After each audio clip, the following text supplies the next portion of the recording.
Bonjour très chers frères et sœurs, merci de me recevoir chez vous. Nous sommes en train de partager sur le sujet on ne se marie pas à cause de l'amour. On ne se marie pas à cause de l'amour. Alors, vraiment, l'autre fois, j'avais déjà donné 4 délivrances qui doivent se passer dans la vie d'un chrétien, de quelqu'un qui cherche à connaître la volonté de Dieu, d'entrer dans son destin ou de rencontrer l'homme ou la femme que Dieu a préparé pour lui ou pour elle. Alors, vraiment, pour cela, tu dois connaître 4 délivrances. La première délivrance, il faut être délivré de ce monde présent, de l'influence de ce monde présent. Alors, nous avons dit que l'une des raisons pourquoi dans notre église, il y a beaucoup d'hommes et beaucoup de femmes, mais il n'y a pas de mariage, c'est parce que nous sommes beaucoup plus influencés par le monde. Alors, le monde nous influence. Par exemple, les montants de dot, les critères que nous avons ne correspondent pas à la parole de Dieu, ni à la volonté de Dieu, ni à ce que le Saint-Esprit veut de nous, mais nous nous orientons beaucoup plus à ce que le monde dit ou fait. Alors, c'est l'influence du monde. La deuxième des choses, c'est l'influence de la loi. La loi, c'est ce qui dit, tu dois faire telle chose, tu ne dois pas faire telle chose, tu dois observer tel rite ou tu dois faire telle autre chose. Et nous pensons qu'en faisant cela, nous allons vraiment trouver justice auprès de Dieu ou nous allons plaire à Dieu. Et pourtant, la seule chose que la loi peut faire pour toi, c'est de te rendre enfant. C'est seulement à un enfant qu'on dit tout le temps ce qu'il doit faire ou ce qu'il ne doit pas faire. Alors, non pas seulement ça, la loi nous rend des enfants, la loi fait de nous des esclaves. Non pas seulement la loi fait de nous des esclaves, la loi fait de nous des hypocrites. C'est pour cette raison que nous avons dit, pour être délivré de la loi et devenir adulte, il faut se laisser conduire par le Saint-Esprit. Il faut se laisser conduire par le Saint-Esprit. La meilleure prière que tu peux faire, c'est de dire, Saint-Esprit, conduis-moi vers l'homme et la femme que tu as préparé pour moi. Pourquoi? Parce que la Bible dit, les gens qui sont conduits par le Saint-Esprit ne sont plus sous la loi, ou les enfants de Dieu, ce sont ceux qui se laissent conduire par le Saint-Esprit. D'ailleurs, à propos, quand vous lisez Romains chapitre 8, verset 16, la Bible dit, le Saint-Esprit lui-même apporte un témoignage dans nos cœurs que nous sommes enfants de Dieu. Si vraiment tu es un enfant de Dieu et que Dieu te conduit vers la femme que tu vas préparer, tu vas recevoir ce témoignage par le Saint-Esprit dans ton cœur que ça, c'est la femme que j'ai préparée pour toi. C'était la même chose quand Marie et Élisabeth se sont rencontrées. Les enfants ont donné témoignage. Ok, ça c'est un autre enseignement. Mais en dehors de tout cela, nous avons dit, ces 2 délivrances ou ces 2 problèmes agissent de l'extérieur. Mais il y a 2 choses ou des délivrances qui doivent se passer si nous voulons expérimenter la délivrance de Dieu. Et ces délivrances se passent à partir de l'intérieur. Alors j'avais dit, le plus grand obstacle à l'accomplissement de la volonté de Dieu dans ta vie, ou ce qui t'empêche de découvrir ton destin ou la volonté de Dieu pour toi, ce n'est pas un autre, ce n'est pas le diable, ce n'est pas les sorciers de la famille, la tante, des choses comme ça, c'est toi-même. Les sorciers est en nous, c'est moi. Alors ça, tu dois être délivré de toi-même, de l'égocentrisme. Non pas seulement tu dois être délivré de l'égocentrisme, tu dois être délivré des désirs et passions, tes propres désirs et passions. C'est pourquoi on a parlé de la délivrance de la chair. Aujourd'hui, moi, je voulais vous parler de laisser Dieu choisir pour toi. Je répète ce sujet, laisser Dieu choisir pour toi. Encore une fois, laisse Dieu choisir pour toi. Alors, c'est pour cette raison qu'on ne se marie pas à cause de l'amour, mais on se marie parce que Dieu a choisi la femme pour toi. Ou Dieu a choisi l'homme pour toi. Alors, beaucoup de nous ont des difficultés à croire que Dieu peut choisir pour nous. Alors, maintenant, mon frère, ma soeur, si tu veux le meilleur de Dieu, je le répète, il faut laisser Dieu choisir pour toi. Alors, quelquefois, moi, j'ai mon choix et Dieu a son choix. Alors, lequel est le mieux? Alors, il y a des gens qui vont dire, c'est comme beaucoup de gens disent, Dieu ne doit pas choisir sur moi. C'est moi qui va marier la femme ou c'est moi qui va aller dans le mariage avec cet homme. Alors, c'est moi, ce sont mes critères. C'est pourquoi je parle de ce sont moi, mes critères qui vont prévaloir parce que c'est moi. Alors, moi, j'ai le libre arbitre et moi, j'ai la capacité et la responsabilité de choisir l'homme ou la femme de ma vie. Alors, c'est vrai, tu es libre, tu as le libre arbitre, mais toi aussi, tu peux vraiment prendre la décision de laisser Dieu choisir pour toi, de te retirer de tout cela et laisser Dieu choisir pour toi. Alors, tu comprends que la décision de laisser Dieu choisir pour moi, elle vient de moi-même, c'est ma responsabilité, c'est moi qui prends cette décision-là. Vous comprenez? C'est pourquoi Dieu ne va jamais violer ton libre arbitre ni ta volonté. Alors, parce que nous parlons de nos propres choix et le choix de Dieu. Voilà ce qui m'est arrivé, moi, personnellement. Alors, je vais raconter peut-être quatre exemples où j'étais en train de pianoter par-ci, par-là pour trouver la femme de ma vie. J'étais en train de chercher, j'avais mes propres critères. Ces critères-là étaient influencés aussi par le monde et tout ça. Et Dieu m'a donné complètement une autre femme, mais qui est vraiment le choix de Dieu pour moi. Alors, la première des choses, je crois, j'avais connu quatre personnes, mais trois où j'étais très sérieux. Trois. Alors, la première, c'était celle que j'avais trouvée dans mon église. Et celle-là, vraiment, j'avais des critères dans ma liste, dans mes critères. La première critère, ça doit être une femme grande. Une femme grande, mince, cheveux longs, très éduquée, avec qui je peux vraiment discuter. Parce que je ne sais pas, mais moi, les femmes intelligentes et fortes, ça m'excite. Alors, avec les gens comme ça, avec qui je peux paraître, avec qui je peux aller paraître, un peu piquante, un peu challenge. Quand tu regardes déjà ces critères, beaucoup de femmes sont exclues de ces critères, n'est-ce pas? Complètement exclues de ces critères.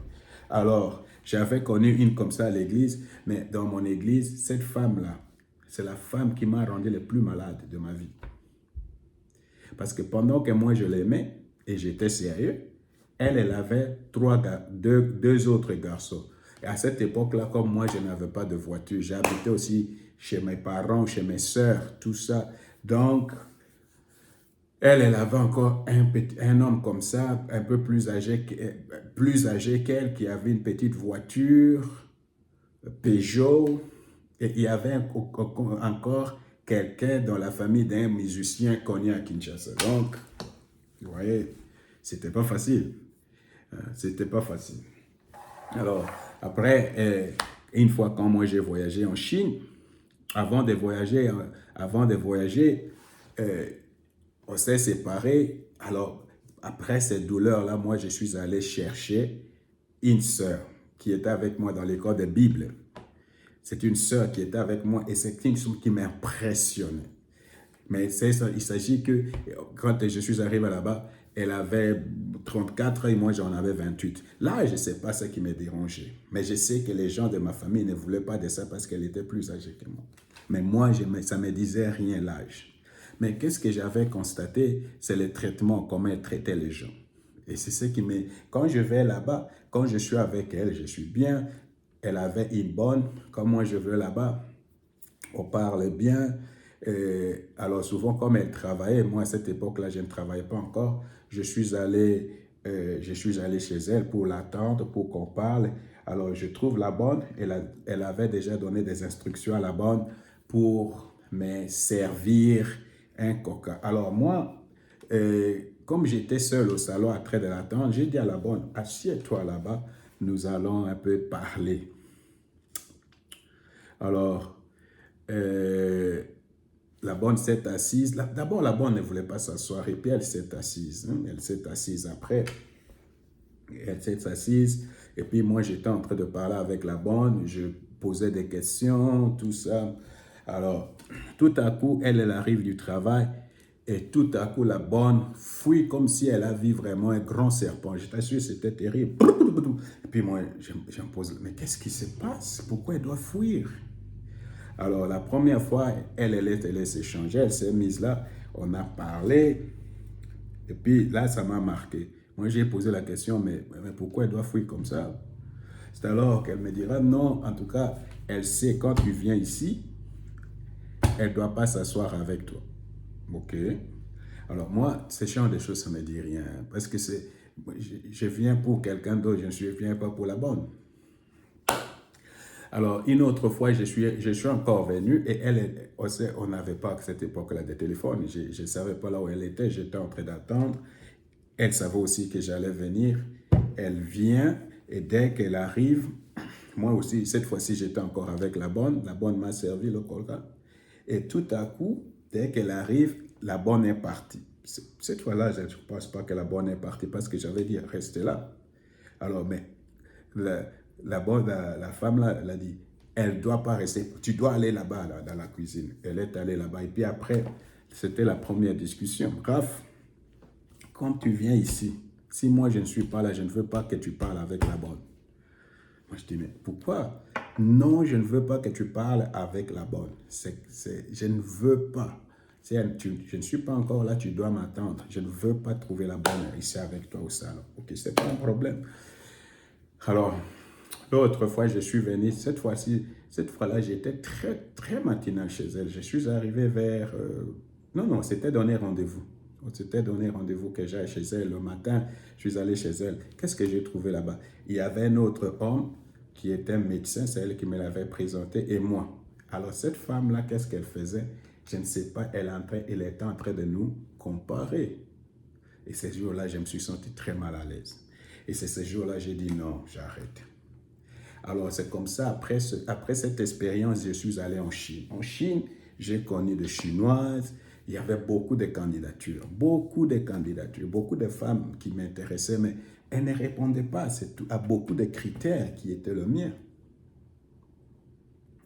Alors, quand j'étais en Chine, mon frère Yves Nitou m'a appelé pour me dire, frère Raph, la sœur là que tu avais laissée ici s'est mariée. La sœur là s'est mariée avec un autre frère, avec l'un de ses hommes. Vous ne savez pas qu'est-ce que cela te fait quand tu es à l'étranger, tu as fait toute ta confiance en train d'attendre quelqu'un, tu es sérieux et tu écoutes quelque chose comme ça. Je te dis, j'étais paralysé. Quand le frère m'appelait, mes tremblait. Et je dis au frère, il n'y a pas de problème. Alors j'ai décidé, c'est la première fois de ma vie, j'ai décidé de demander une femme à Dieu. J'ai prié pendant 2 ans, en train de demander une femme à Dieu. Dieu, donne-moi une femme. Dieu, donne-moi une femme.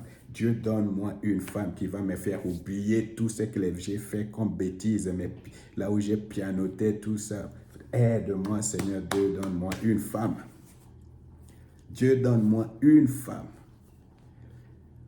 Et un jour, j'étais en jeûne, je suis allé à l'église. Et pendant que j'étais à l'église, j'attends la voix d'une femme. Une femme qui ne connaissait même pas à cette époque-là Dieu. Oh non, Dieu est en train de me chasser dans le monde entier.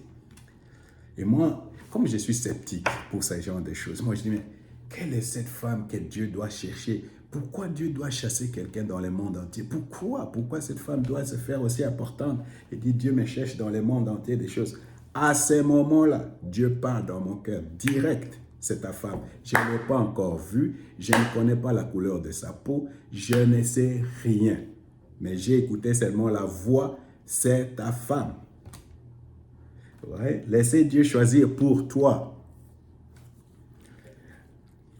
Alors, quand j'ai écouté la voix, je ne savais même pas, je n'ai pas vu la personne. Alors, qu'est-ce qui s'est passé? Cette sœur-là, que je ne connaissais pas, que je n'avais pas vue, est venue au lieu où moi j'étais en train de prier. Et quand j'ai vu la sœur, je me suis intéressé, tout ça. Je suis allé là-bas, j'ai cherché à connaître, j'ai demandé à la sœur, est-ce que tu peux m'apprendre l'anglais? Et pourtant, moi, je parlais déjà anglais.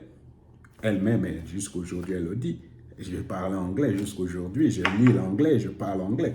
Donc, j'ai demandé, est-ce que tu peux m'apprendre seulement l'anglais et tout ça. Alors, c'est fait un rendez-vous. le matin. On s'est fait le rendez-vous le dimanche à l'église, qu'on va manger ensemble après le culte. Alors, quand nous sommes allés manger ensemble, dans un restaurant. Nous nous sommes retrouvés là-bas dans un restaurant. Elle et moi, on a commandé tout ça. Et à cette époque-là, je ne savais pas que les Allemands invitent les gens. Elle a dit, je t'invite. Alors, nous sommes allés manger là-bas. On a mangé. Et puis, quand on a fini, moi, je pense que c'est moi qui ai payé. J'ai payé tout. Après, nous sommes allés, elle m'a invité pour aller manger du gâteau dans un hôtel quelque part. Nous sommes arrivés là-bas. Alors, pendant que nous étions en train de manger, comme moi j'étais en train de prier, et dans ma liste, il n'y avait plus la taille, le mince, les cheveux longs, les trucs comme ça. J'ai posé 3 questions. La première question que j'ai posée, j'ai dit, mais est-ce que si Dieu me demande d'aller en Afrique, est-ce que tu vas aller avec moi pour qu'on aille prêcher l'évangile là-bas? Est-ce que tu vas venir avec moi en Afrique? Est-ce que tu sais que Dieu m'a appelé pour prêcher l'évangile toute ma vie? Et que tu vas le faire avec moi? Chaque question que je disais, elle disait oui. Elle disait oui. Elle disait oui. Elle disait oui. OK. Et je suis resté calme. Après, quand nous sommes allés manger ce gâteau-là à 16 heures, c'est alors que j'ai regardé la femme dans les yeux. Elle ne me connaissait. On venait à peine de se connaître. Comme elle a rempli toutes les conditions qui étaient pour moi les conditions primordiales, principales, une chrétienne qui va venir m'aider, qui va aller avec moi proclamer l'évangile, et elle était prête d'aller avec moi partout où moi je vais aller.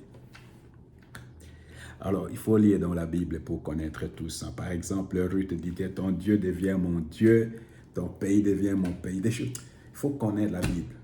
C'est pourquoi beaucoup de chrétiens font la même erreur que moi j'ai fait avec des listes, des choses comme ça, et ça ne marche pas. Dieu m'a donné une femme. Après que j'ai prié 2 ans.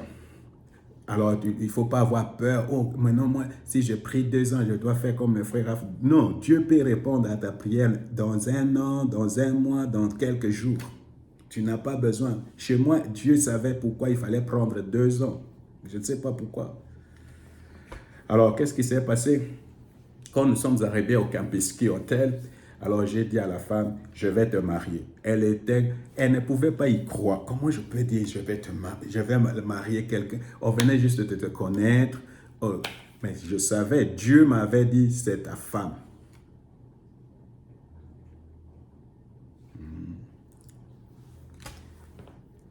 C'est pourquoi moi, quand les gens se marient, la question que je pose toujours aux gens là, est-ce que vraiment, je cherche toujours l'élément du surnaturel, l'intervention de Dieu, parce que c'est Dieu qui amène les gens, qui met les gens ensemble. En anglais, on dit, Dieu est c'est Dieu qui met les gens ensemble.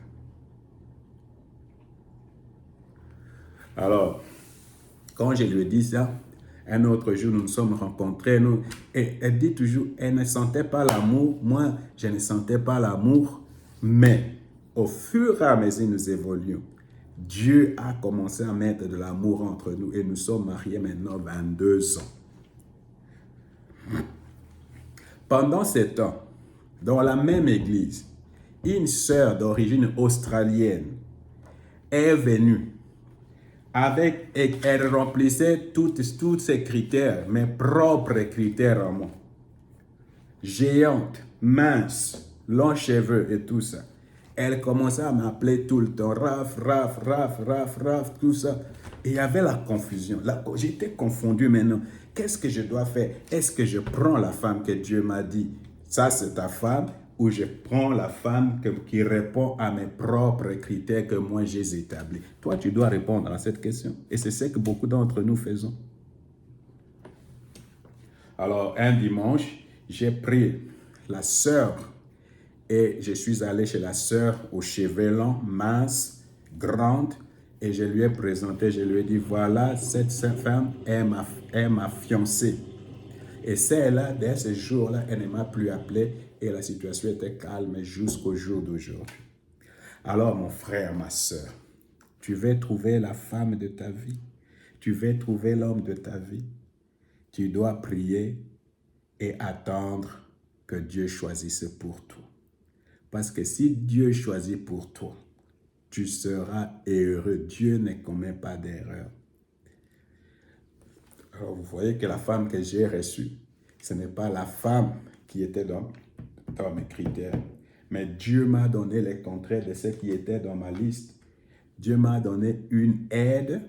Dieu m'a donné une femme, une conseillère, une travailleuse, une femme très sérieuse, une femme qui, même dans ma famille, quand tu la vois, elle est vraiment intégrée, bien qu'elle soit européenne. Une femme qui est prête à mourir pour moi, qui est prête à mourir pour cette famille. Une femme qui vraiment est partenaire dans tout ce que je fais.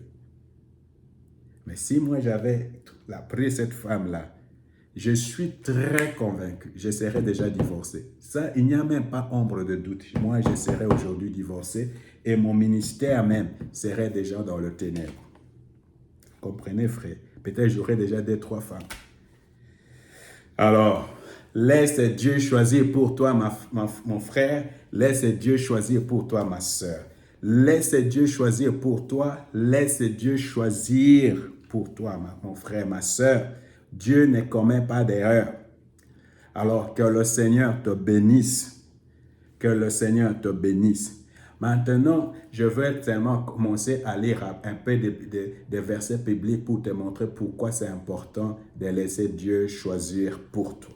Que le Seigneur te bénisse.